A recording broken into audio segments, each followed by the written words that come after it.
And so Dolph, tell me, how the heck did you get your hands on Mango's controller? Can you show the stream that real fast? I do.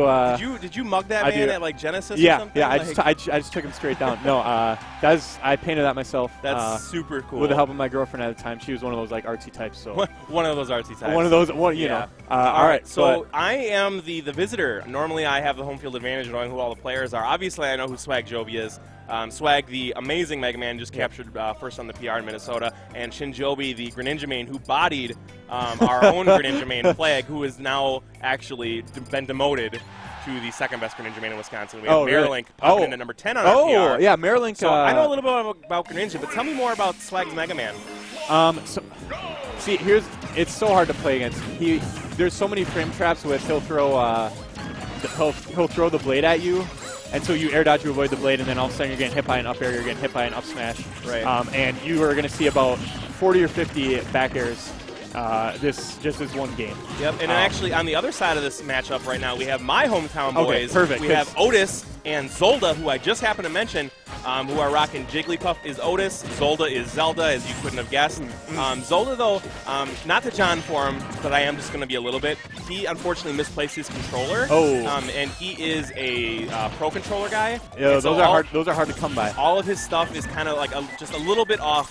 So we Wisconsin, we wanted to show off Zolda to the world because he's really good. He's up and up-comer. He's a Wi-Fi warrior that just popped out of the data stream and came in and now is 5th on our PR. So. Oh right, he was Anthor's ladder for. And so he's really, really talented. But if you notice maybe a couple of things are off today, it's because of that. Gotcha. We just saw an amazing up B elevator kill that just immediately got answered back. And stocks are all even here, really low percent. That was basically a free-for-all kill fest. And now we are going into the second stock here. Really excited to see how this match plays out. Otis, he just kind of plays any character he so chooses? Otis is one of our honorable mentions on the PR. He has been making a lot of waves. He is, in his heart, he wants to be Jigglypuff, but he knows she's bad. That is a bad character. His hands want him to be a Rob. Okay. Because he's good with Rob. But his brain, he is flavor of the day. Like, he is the definition of character crisis. So don't be surprised if we do happen to see a different character besides Jigglypuff. I will say shout-outs to him for, being able to do well with any number of different we're here in winner's quarters, so obviously him and Zolda have made their way pretty far into this tournament against some excellent competition that Minnesota has to offer. We also have some offerings from Iowa here today, I hear? Yep. We do have the top player in Iowa.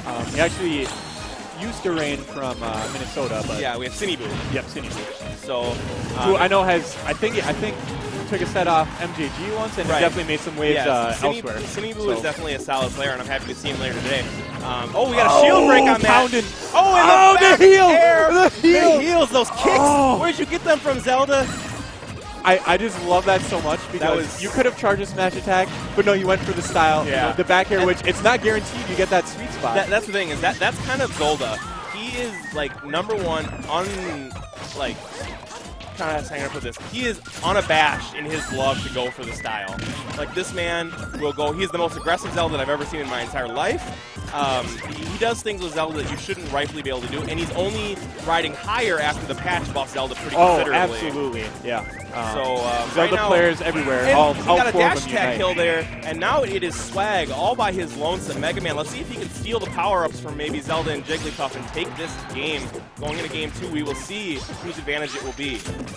Yeah, this is actually huge because Swag and Shinjobi are a static team. So and this is actually the first or second time, I believe, that these guys have teamed together, Otis and Zolda.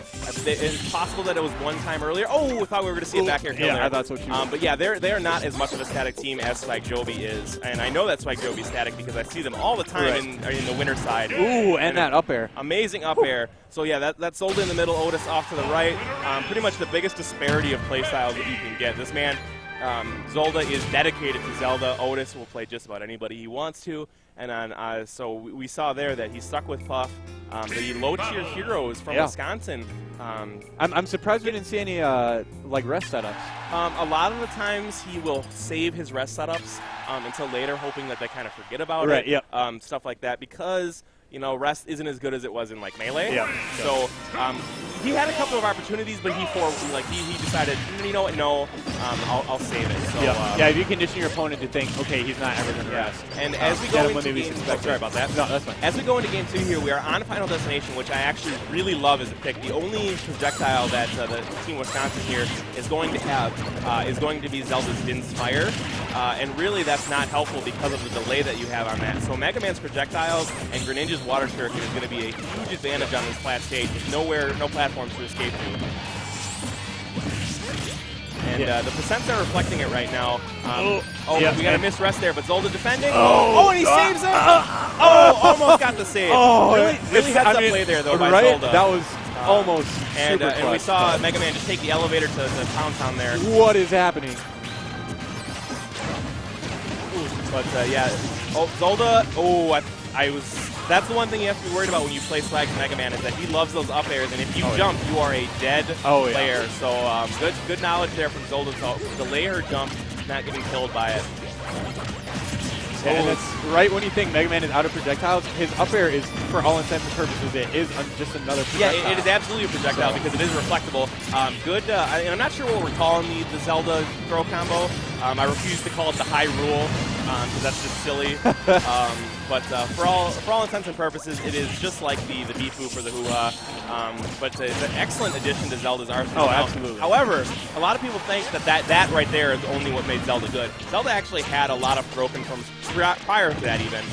So, you know, don't be surprised to see a lot of those from Zelda. He is familiar with it. So, what we have going on right here, though, is an amazing wall out right now from Team Minnesota, though. SWAGjoebi is just controlling the stage like nobody's business. And the stock count reflects we have 4 stocks to 2 in favor of Minnesota. And after that upset in Game 1, they're really taking it to Wisconsin right now. Yep. Yeah, and I feel like Jigglypuff is such a glass cannon doubles. If you do get those rest setups, it can be huge. But you're also dying at, you know, like right now, and anything that hits Jiggly. That's Jigglypuff to a T is a bit of a class cannon. The nice thing in doubles, though, is that she can be a little bit more liberal with her rest because a lot of stuff can interrupt that period of time where she's vulnerable. Yeah, your teammate can just come in and jab you out. Or against the likes of Mega Man, sometimes if you know a projectile is coming, you can give it a shot too. So we'll see if Otis can utilize that. But so far, Blue Team is being relentless right now.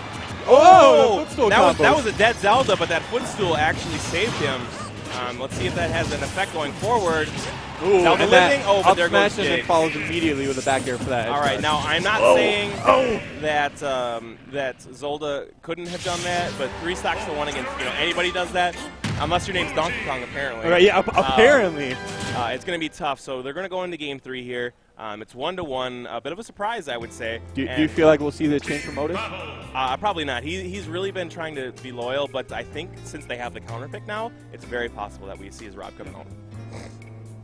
Also, I apologize, guys. I am feeling just slightly under the weather, so if you see me, have to get a drink of water or something while I'm in the middle here, I apologize. He's for that. only human. Yes. He's only human. All right, and here we see the Rob switch. Yep. So we're going to see the Brick Red Rob, Fire Truck Rob. Let's see if he can douse some of this momentum that SWAGjoebi has. Yeah, and the Duck Hunt pick. I don't know if I love the Duck Hunt pick. Even though it has higher blast zones. I think it's a good pick for Rob, because Rob needs a lot of space to kind of like do his own thing. Yeah. Like I said, I like the pick, even though because they're going to live longer too. It's going to be much harder for Swag and SWAGjoebi to get kills here, whereas the Beep Boop and the Zelda elevator will still kill pretty early. So they'll have to do a little bit more damage, but both of these characters can do damage pretty well. Swag now, though, really taking it to Otis's Rob, showing that he knows that matchup, maybe thanks to Jaaahsh's own Rob. Right. Which we actually, Jaaahsh, for those of you that don't know, Jaaahsh is our TO here, so we actually hardly ever get to play against him in tournaments. But he is playing today just because there's so many PR members here. He decided he wanted to get on the action. Here's a beat move opportunity. Good air dodge there from Swag. And on the other side, SWAGjoebi is also getting kind of knocked around by Zolda here. Red team has massive stage control here. Let's see if they can maintain it. That's really what cost them game 2, so I'd like to see them make a change. Yeah, I think doubles is 50% stage control. If you can control the stage, I mean, you pretty much got it in the bag. Yep. And Otis doing a good job stalling with his down air there. And unfortunately, there goes Swag, I believe getting killed by his teammate there. One thing to keep an eye out for as you watch this final game 3 go into the books is, other than that amazing down smash that he just pulled out, is how the ducks are going to affect Rob and Greninja's attack here, because they will delay the hitboxes enough to really cause quite a bit of hit. I'm trying to think. It extends the hitbox basically, and makes them more deadly. And I do think. Will Gyro just straight up bounce off a duck, or is that is correct? Yeah. So that could get in Rob's way. Now, another thing to keep your eye on here is how the dog, as we like to call it in Wisconsin, I call it the troll dog. He can definitely cause a lot of problems in combo setups and other stuff like that, especially in doubles when you're expecting your partner to be a certain place. And then all of a sudden the dog is lifting into the heavens. Yeah. Oh, hey.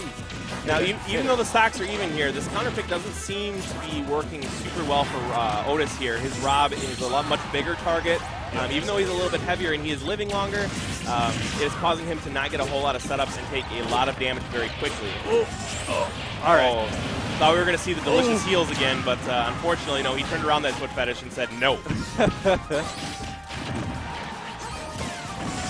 All right, we got Otis is shooting the laser right in the face of SMAsh. And the nice thing about the laser is that there's not a whole lot of lag after it, so there's a good chance that we could see quite a bit more laser. I know Jaaahsh, our current Rob Prodigy, likes to use the smaller version of the laser rather than the charge up form. It kind of is more intrusive. Oh, and yeah, we got massive stage control here from SWAGjoebi. Yep, and that's actually what caused. Oh, and an unfortunate team kill there. Zolda trying to interrupt the grab with a dash attack. Unfortunately, hits his teammate instead of Swag. I think and now we have a 2v1 here. I think that was really smart of Swag, just holding on. Right. Knowing that, Zolda was going to try to come in with a punish. Now, again, Zolda in a 2v1 here. We didn't really see a chance for it last time. Again, it's possible to have happen because she's got those, those amazing heals and the grab combo. So if he can keep them separated, we might see a possibility here, but it is going to be tough. Ooh, that was smart. Yeah, that's Zolda right there. That's Zolda. Oh, just missed the sweet spot. He really needed that to keep them separated. We're going to see a grab back there. Oh, just goes. Good mash out. Yeah, good mash by Zolda. Oh, up smash. Yeah, read that neutral get up. Zelda's going to have to figure out a different way to get on the stage here and get back to center. And a lot of times I feel like using that... Oh, good Z-drop. He was going to try for a Z-drop to forward air, but not able to do it. SWAGjoebi, after losing game 1, brings it back in games 2 and 3 in a very impressive manner. I'm really happy that they were able to bounce back, even though it was against my Wisconsin boys. The power of that static team is definitely there. Oh, yeah. It's real. And, I don't know. I think they just, they kind of got off kilter a really good Zelda. What am I supposed to do against this? It took them about a game and a half to figure it out, but once they did, once they realized that they just have to maintain center stage and keep Zelda out, she can't. If she's always in recovery, there's not a whole lot she can do. Right. And obviously, Jig's not that big of a threat by herself in a 2v1 situation. So yeah, it was really came down to controlling Zelda in that one.